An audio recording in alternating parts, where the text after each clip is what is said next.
Replacing a Platen roller on a ZT411 series printer. There are two Platen rollers available for your printer model.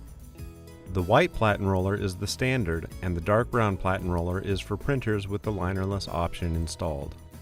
The installation process is the same for both types of Platen rollers. Open the media door. Open the print head. Press down on the Platen retainer. Slide the Platen roller out.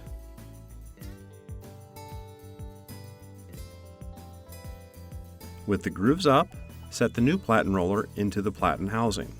Press down and hold the Platen retainer while you slide the Platen roller into the Platen housing. Release the Platen retainer. Use a soft, lint-free cloth to clean the Platen roller. Do not use any cleaning chemicals on the brown linerless Platen roller. Close the print head. Close the media door.